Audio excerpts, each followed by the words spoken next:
Всем привет! Подписчица Юлия прислала интересное сообщение. Давайте зачитаю. Хочу показать, из чего в основном состоит красная земля Гвианы. Раньше я думала, что это глина такая необыкновенная, рассыпчатая.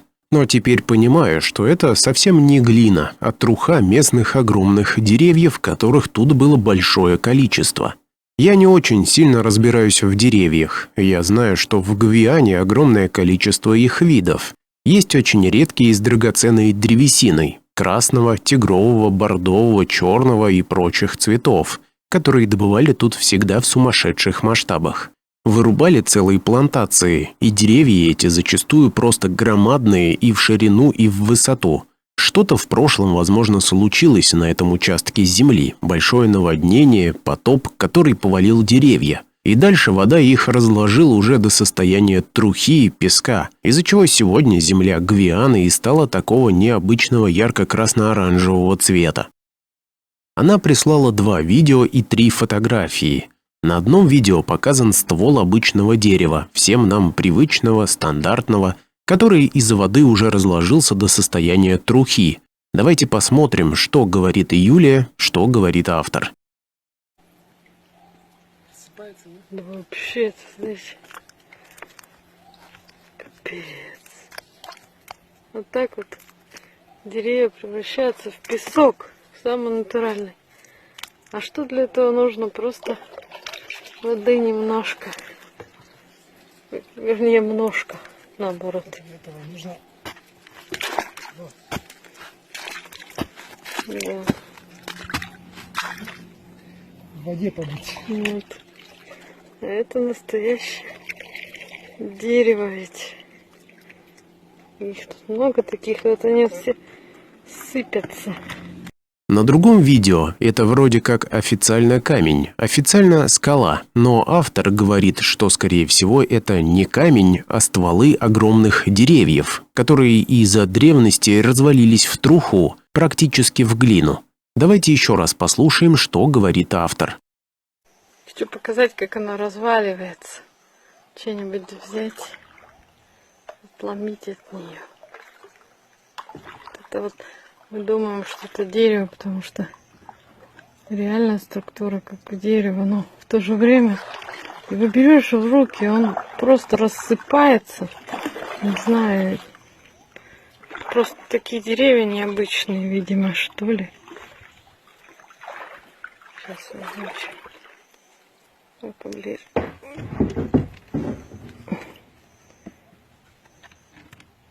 Следы от термитов, да? От термитов, да, мы же... Это тоже, наверное, возьму. Вот. Вот. Тут видно. Вот она как отламывается вообще. Ничего делать.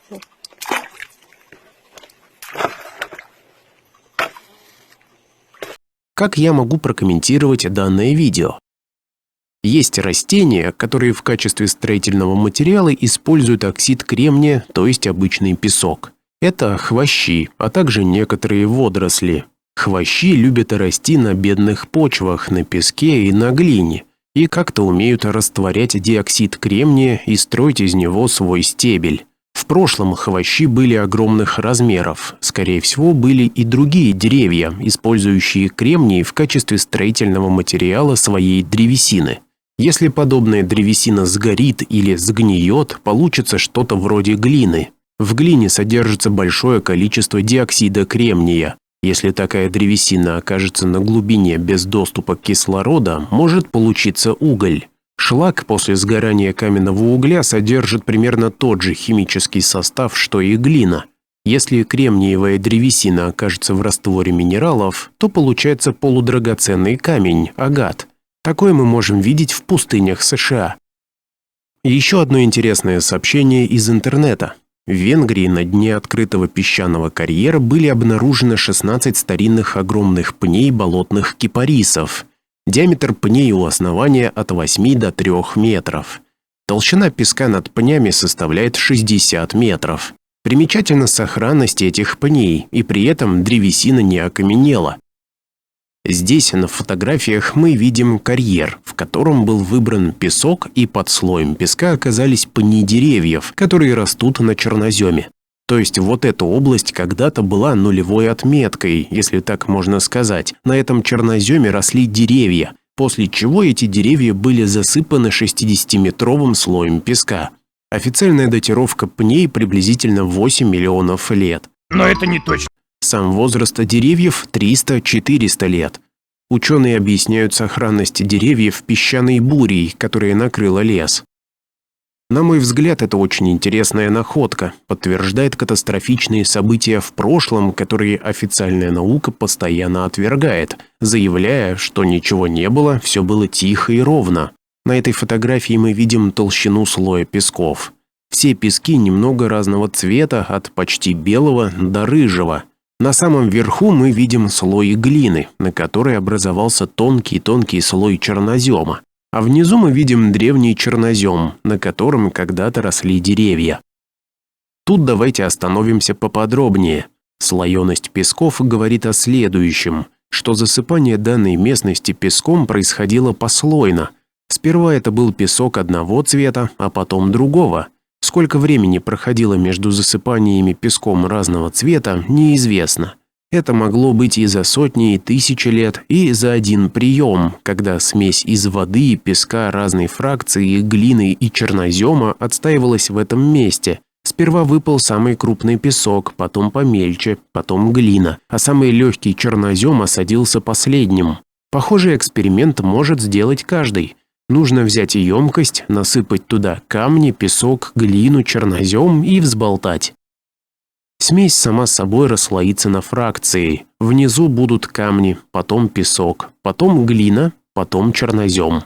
Самое важное, что мы можем понять, что после засыпания песком одного цвета данная местность не стала зарастать растительностью, а продолжила засыпаться песком другого цвета.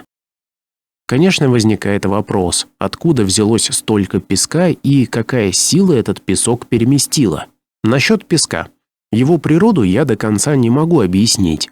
Официально это осадочная порода, то есть это скала, состоящая из диоксида кремния, которая из-за ветра и воды превратилась в песок. Но такие скалы, если и есть, их не так много. Если бы песок действительно был результатом выветривания гранита или базальта, то песок состоял из частичек камней разной породы, самого разного цвета.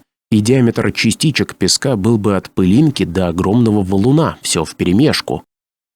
А песок удивляет тем, что он состоит из одной породы, и диаметр песчинок в основном одинаковый. Есть, конечно, и более крупные частички, но их немного. Кто просеивал песок, тот знает. Еще одна версия появления песка – это горение газа силана. Этот газ самовозгорается на воздухе, а продукт сгорания силана – это песок. Если это так, то этот газ должен был вырываться из-под земли в огромных объемах и сгорать, а в месте выхода газа вырастала бы гора песка. Огромные массы песка или глины могут быть перенесены, на мой взгляд, или с помощью воды, или по воздуху в виде пылевых бурь. Еще один интересный факт – это песчаные карьеры средней полосы России. Странность заключается в том, что они находятся среди глины. Среди массивных глиняных отложений неожиданно появляется линза песка, которая резко начинается и резко заканчивается. Границы между глиной и песком достаточно четкие. Еще одна странность заключается в том, что над песком находятся тонкие прослойки бурого угля. По официальной версии, бурый уголь должен образовываться под песком и под глиной. Здесь же наоборот, то есть над песком образовалась тонкая прослойка бурого угля. И опять же вопрос с датировкой. Чтобы образовался бурый уголь, должно пройти какое-то время. Также и месторождение песка образовалось какое-то время назад. То есть сперва образовался песок, а потом сверху образовался бурый уголь. Если бурый уголь над песком вас не впечатляет, как вам локальное месторождение железной руды над большими пластами песка? Вот здесь песок, а вот здесь находится руда. Мы ее как-то добывали и за полчаса собрали 2 ведра руды. Поля вокруг. Как вы думаете, что мы делаем?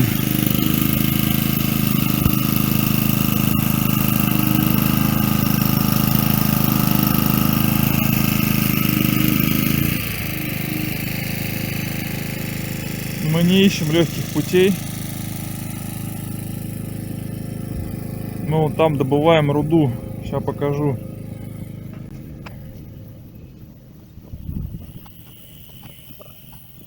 Че, Вадим нашел месторождение? Ага. Золотая жила, такая железная. Вот она, кусочек. Вот по таким крупицам мы и собираем правду. Так, ну это глина. Вот он, кусочек руды. Угу. Покажи, как мы добываем руду.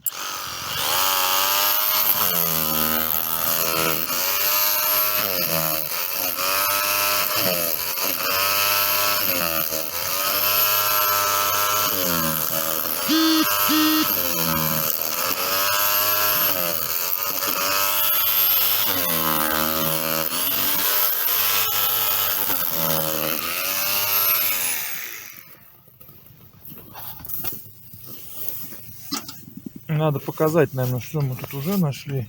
Вот еще кусок. О, какой увесистый прям. Да. Такой царский улов руды. С точки зрения геологии, руда над осадочными породами должна вызывать массу вопросов. Откуда она там появилась, если руды официально попадают на поверхность Земли из глубины Земли с магматическими породами? Потому в горах так много самых разных месторождений. Как это объяснить с официальной точки зрения, я не знаю. На мой взгляд, это довольно сложный вопрос. Откуда все это появилось в такой последовательности, когда это все происходило, в общем, стоит разбираться и разбираться. Ясно точно, что тут не обошлось без катастрофичных событий, как минимум потопа.